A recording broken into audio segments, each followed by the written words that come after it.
Assalamualaikum warahmatullahi wabarakatuh.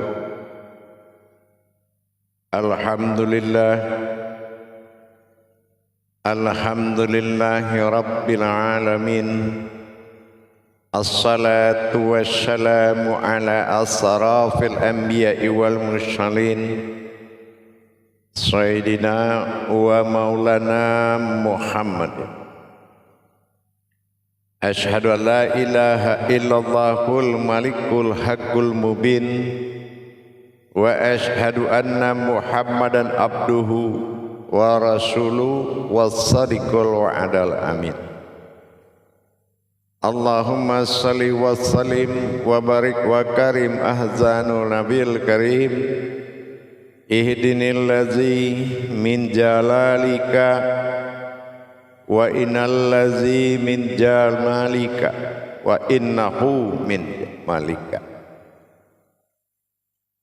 Wa tahirin wal mujahidina amma ba'du, ibadullah wa ittaqullah.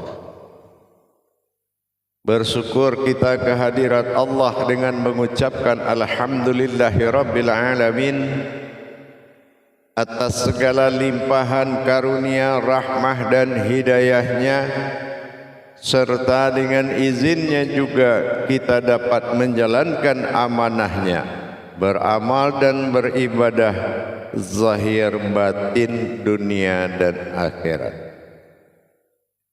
Bersalam kita tidak akan pernah terlupakan. Marilah sama-sama kita sampaikan dan kita sampaikan kepada junjungan kita Nabi Allah Nabiul Akhirul Zaman Rasulullah Muhammad sallallahu alaihi wasallam. Atasnya kalimahnya kita kalamkan dengan membacakan Allahumma sholli ala sayyidina Muhammad wa ala alihi sayyidina Muhammad.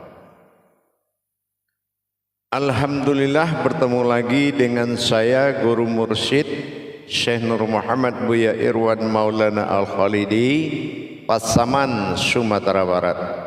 Tentunya dalam rangka meningkatkan iman dan takwa kita kepada Allah, tentulah kita melaksanakan anjuran daripada Nabi Allah kita, diwajibkan kepada kita untuk belajar dan menuntut ilmu di jalan Allah. Tanpa ilmu semua tidak akan pernah tercapai. Tanpa derajat tidak akan pernah ada ilmu. Makanya faqulu min bi khairi ilmin ya'malu wa amalahu mardudatul la tahabalu. Insyaallah. Jamaah yang dirahmati Allah, dalam tayangan syiar kita YouTube Buya Pasaman Timur, insyaallah selalu kita berbagi wawasan dan ilmu pengetahuan. Mudah-mudahan bermanfaat. Bagi yang sudah paham, saya sebagai guru mursyid mengingatkan agar tidak lupa. Tapi bagi yang belum memahami sama sekali, maka belajarlah kita bersama-sama demi tercapainya kemaslahatan keumatan dan ketuhanan. Yang menjadi tujuan utama dalam Islam adalah jelas pastikan umat dan ketuhanan pada dirimu. Inilah syahadat. Rumus sebelum sholat itu terjadi, ketuhanan itu sudah terjadi. Jangan sholat sudah terjadi, ketuhanan belum terjadi pada diri kita. Insyaallah pada waktu dan kesempatan ini, dalam pertemuan kita ini, saya akan berbagi wawasan tentang hablum minan nas wa hablum minallah. Tajalli dua ini sangat mengundang perhatian kita di dalam agama. Bagaimana tajalli Tuhan kepada manusia dan tajalli umat bagaimana kepada Tuhannya. Ini kalau tidak terjadi, terus agama itu sebagai apa dan untuk apa? Agama untuk apa bagi orang yang tidak berhubungan dengan Tuhannya? atau Tuhannya tidak berhubungan dengan umatnya? Apakah agama ini hanya sebagai wadah melengkapi dan memuaskan kepuasan? Kita bangga dilihat beribadah, mertua bangga melihat kita beribadah, istri senang melihat kita beribadah, anak bangga melihat kita beribadah dan dikenal sebagai orang yang beribadah, tapi kita tidak dikenal oleh Allah sebagai orang yang bertuhan kepadanya. Inilah timbulnya utusan-utusan Allah untuk meluruskan tauhid tersebut. Bisa dibayangkan ada hidup dalam hidup Adam, ruh di dalam diri, ada diri dalam ruh. Ini kita harus benar-benar menyikapi keberadaan kita. Jangan kita digolongkan ruh tapi tidak digolongkan diri. Yang menyelamatkan kita kepada Allah atau Tuhan bukanlah ruh tetapi diri. Ada golong ciptaan Tuhan dinamakan dengan hayat atau kodrat. Ada yang dijadikan dan diciptakan berupa makhluk yaitu roh. Maka dalam hal ini pastikan kebenaran kita, posisi kita dalam kedudukan apa di mata Tuhan yang bernama Allah Subhanahu wa ta'ala. Itu kita pastikan terlebih awal. Kalau kepastian bertuhan syahadat ahad belum nyatu, belum nyata satunya wujud pada diri kita yang berwujud dan maujud kepada umat dan ketuhanan, ini belum dikatakan dia memiliki Tuhan, atau dikatakan dia belum menjunjung suatu wujud pun yang dikatakan Tuhan. Dalam hal ini tajalli Allah, hablum minallah kita kepada Allah. Hablul minallah kita seperti apa? Sejauh mana tingkatan-tingkatan diri kita di dalam menjalankan tauhid iman kita kepada Allah. Sudahkah dari tauhid iman ini meningkat perubahan-perubahan derajat diri? Mulai dari awal pakai tubuh, yang kedua pakai ruh, yang ketiga pakai nur, yang keempat pakai zat, yang kelima pakai batin, yang keenam pakai sir, yang ketujuh pakai wujud. Tingkatan-tingkatan tauhid diri, mulai dari masa tauhid din, tauhid zuhudiyah, tauhid ilahiyah, tauhid siriyah, yang kelima tauhid ghaibiyah. Pendekatan-pendekatan kodrat kepada Allah menuju wujud kembali menjadi satu, itu innalillahi, PR besar yang tidak bisa kita main-mainkan. Kembalimu kepadaku, laksana aku kembali kepadamu. Ini harus alif awal alif akhir. Inna ilah aku Tuhan, inna lillah aku yang datang, inna lillahi aku yang hidup. Innallaha innallahi innallahu inna lillahi. Ini dalam hidup. Sebelum wa inna ilaihi rajiun, kembali tenggelam dalam batin. Maka kita harus menyatakan dalam masa hidup tenggelamnya rahasia dalam batin. Ini adalah batinul batin. Hidup umat Tuhan adalah hidup batin dalam batin. Kalau kita belum mendapatkan kodrat yang tidak tersentuh oleh 7 petala langit dan 7 petala bumi, belum dikatakan seseorang itu bertuhan kepada Allah. Tapi kalau dia masih melata hakikat keduniaan hidupnya di muka bumi, memijak tanah dan menyentuh langit, dalam arti berpandangan dan tidak memiliki kodrat wa ma bainahuma, antara keduanya tadi, maka belum dikatakan dia sifat bagi Allah. Dia belum dikatakan diri sifat bagi Allah. Ada diri makhluk, ada diri wujud, ada diri sir.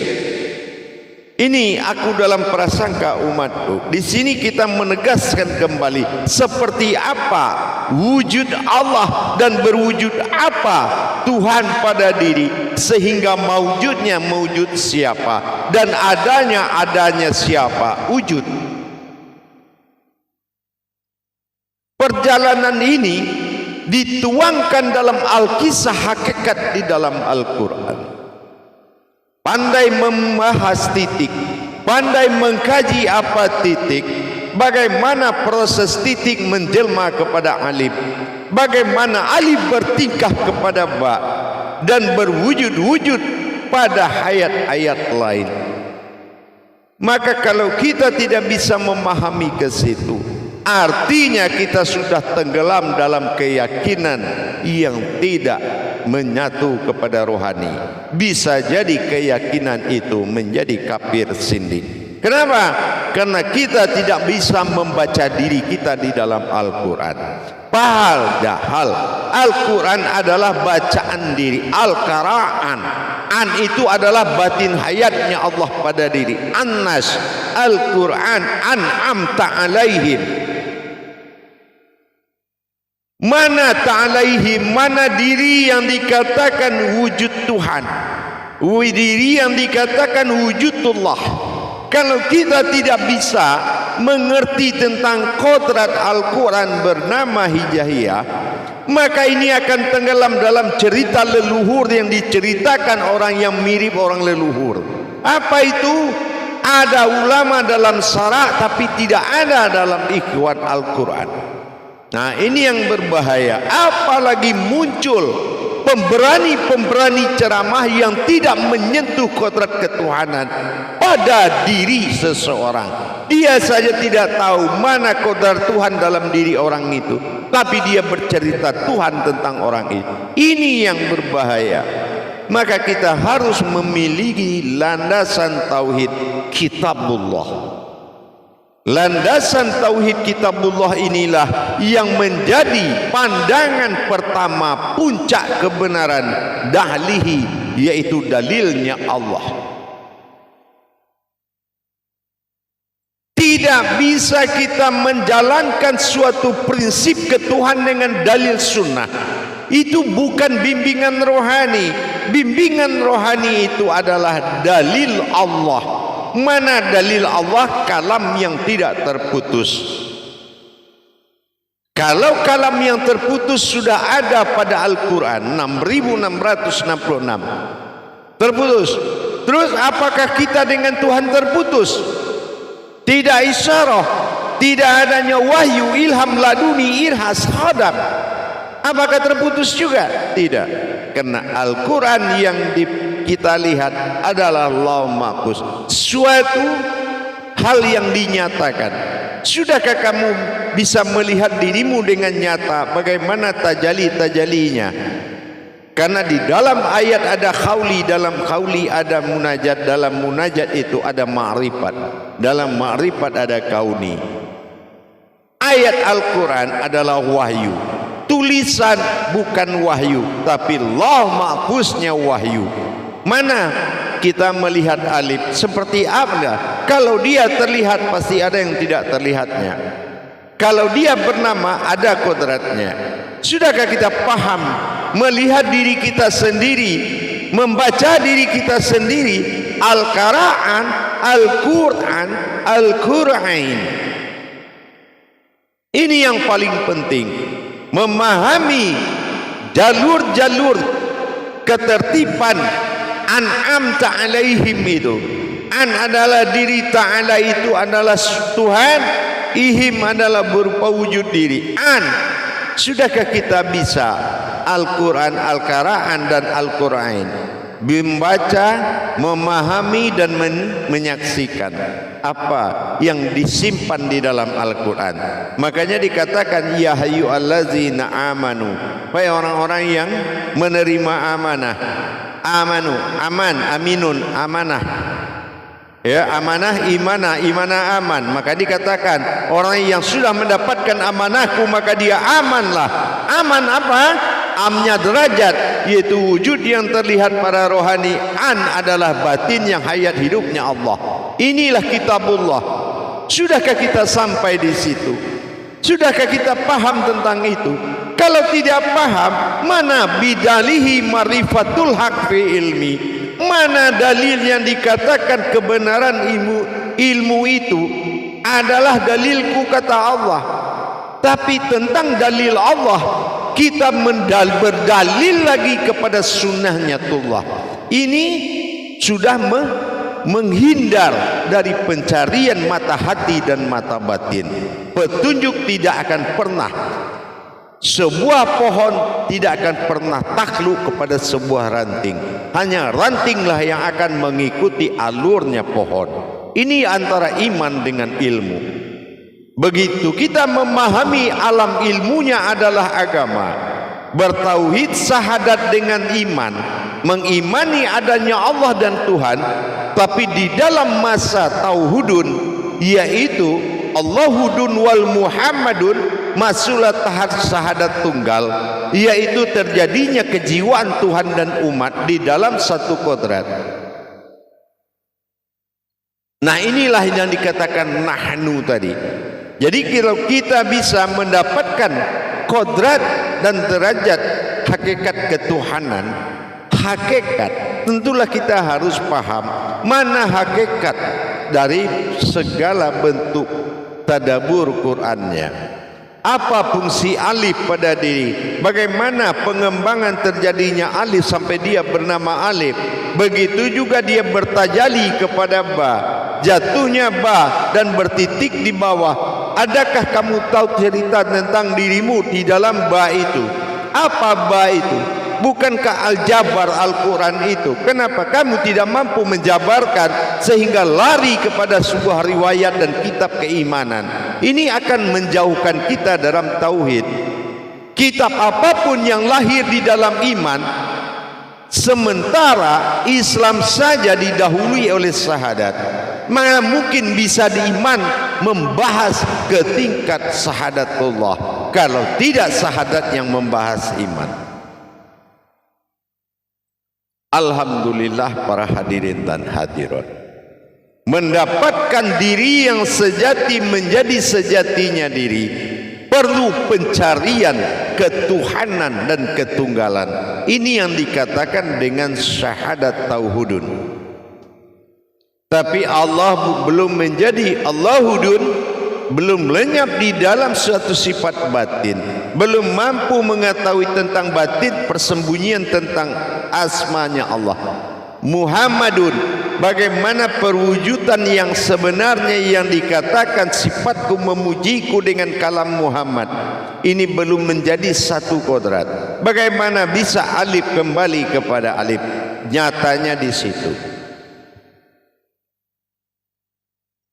Jamaah yang dirahmati Allah rahimakumullah, marilah kita membuat diri kita sabar untuk lebih besar dan membesarkan diri.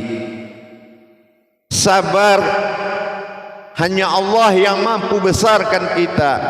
Kita hanya bertugas membesarkan Allah, bukan membesarkan diri di jalan Allah, tapi membesarkan Allah di jalan diri.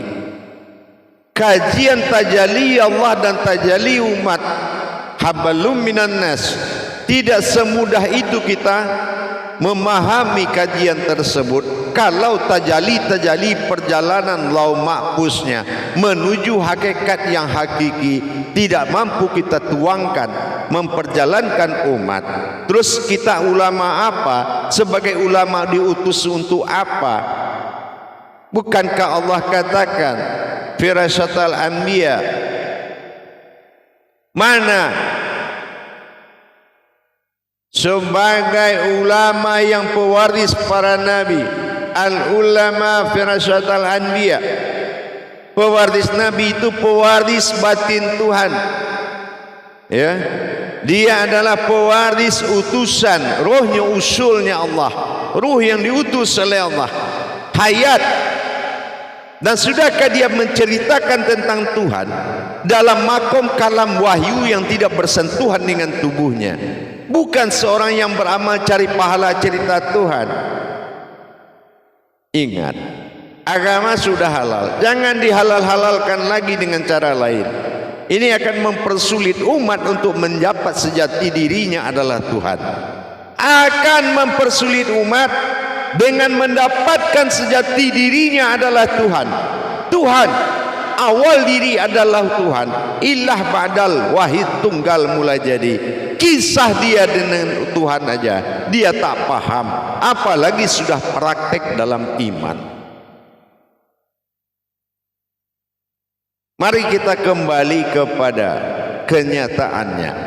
Al-Mubin, Al-Malikul Hakul Mubin, Al-Hakullah, mana diri yang dinyatakan. Sebelum kau mendapatkan diri yang nyata, kata Allah, Wasadikul Wadamin, kamu tidak akan tahu itu diri siapa dan kamu siapa. Maka dengan demikian kita tingkatkan iman tauhid kita. Tajalli hablum minan nas, tajalli hablum minallah. Dua tajalli, sementara shin titiknya 3. Pernahkah kita paham kemana arahnya sebuah wujud dan maujud? Kehilangan titik 1 dalam huruf nas, shin, membuat kita kehilangan Tuhan pada hakikat diri yang sebenarnya. Innalillah, dalam hidup atau dalam tidak hidup. Ini bisa kehilangan kalau kamu tidak bisa menjabarkan sejarah titik yang 3 dalam makom kalam shin hijaiyah. Seperti itu juga dalam makom diri kita. Bagaimana terbentuknya ma'ani, markubah dan qalbi, dan maujud ini siapa? Tidak mampu kita jabarkan karena kita tidak mengerti dan tidak bisa membedah Al-Quran sebagai kitab lauh mahfuz diri kita, pedoman sekalian alam. Maka kita tidak mampu menceritakan yang sebenarnya. Akhirnya kita bercerita yang baik-baik dan mendapatkan pujian yang melebihi Tuhan. Ini adalah titik kehancuran. Alhamdulillah, mudah-mudahan selalu ikuti YouTube Buya Pasaman Timur dalam makom derajat tauhid. Insya Allah, mudah-mudahan selalulah kita mencari kebenaran, jangan mencari kelebihan, jangan mencari unggul, apalagi mencari guru yang hebat. Tapi carilah guru yang membuat kamu hebat. Insya Allah, mudah-mudahan waktu bisa menjadi nikmat bagi kita dan bisa menjadi musuh. Apa musuh? Tanpa Tuhan kamu akan digulung oleh waktu menuju sebuah mayat. Tapi apabila Tuhan sudah berwujud pada sifat dan hakikat dirimu dalam menjalankan hayatnya, maka waktu adalah nikmat tempat kamu beristirahat, menikmati dunia hasanah wa fil akhiratil hasanah. Allah Maha Kaya, apa yang di bumi dan di langit Dia punya. Kita tali tauhid tunggal, kenapa bisa tidak mendapatkan pertolongan dari seorang wujud, sebuah wujud Allah? Kenapa Dia diam dengan hidup sengsaramu? Kenapa Dia diam dengan hidup malapetakamu? Kenapa Dia diam dengan hidup sakitmu? Karena Dia belum jadi Tuhan bagi dirimu, dan kamu belum menyatakan ketuhanannya di dirimu. Maka tidak ada pertolongan, karena derajat keumatan itu masih bersifat makhluk, masih bersifat kodrat lain, bukanlah bersifat kehambaan dirinya. Maka tingkatkan keberadaanmu di mata Tuhan, selamat dunia akhiratmu, hasanah dunia akhiratmu. Allah itu nyata bagi orang yang mampu membuat kenyataan Tuhan adalah dirinya. Tapi kalau dia merasa kehidupannya di luar Tuhan, maka Tuhan dia anggap tidak bisa dilihat.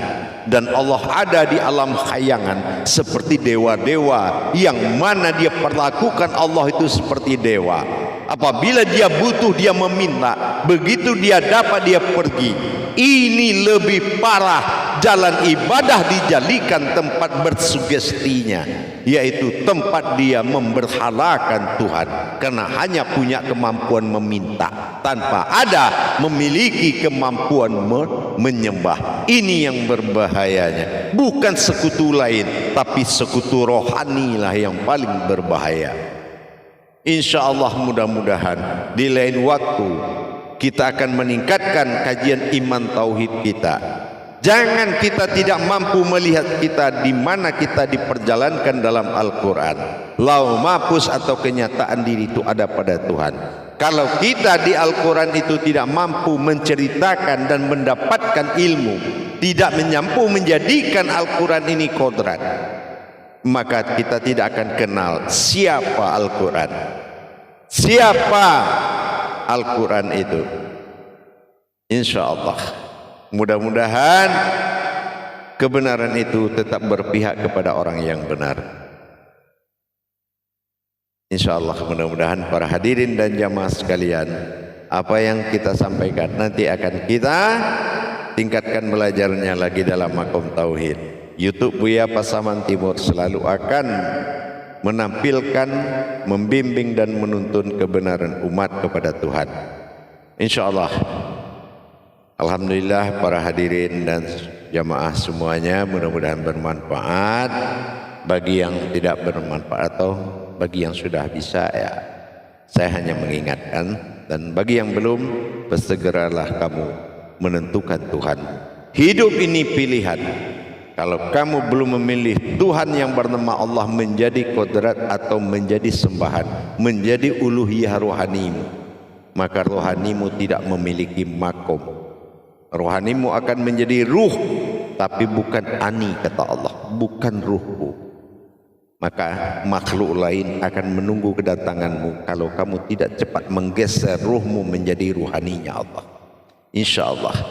Mudah-mudahan dengan adanya penampakan jasmani di dirimu, kamu sudah paham apa maksudnya zohiru wal batinu. Zohirmu adalah penampakan batin.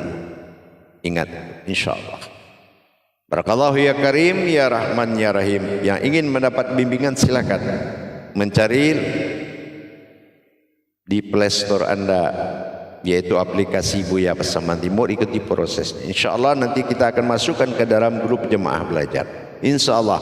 Ingat, melihat ke depan harus juga melihat ke belakang. Siapa di depan? Ada Allah. Siapa di belakang? Keselamatan keluargamu.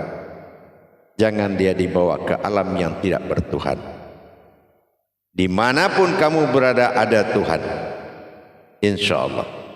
Mudah-mudahan makna dari kalam itu Al-Hadid ayat 4 akan membuat kita sadar. Jangan kasih rapat dan jangan kasih jarak antara kita dengan dia, dengan maujudnya Allah. La maujudun illallah. Amin. Barakallahu ya Karim. Akhirul kalam. Wabillahi taufiq wal hidayah. Assalamualaikum warahmatullahi wabarakatuh.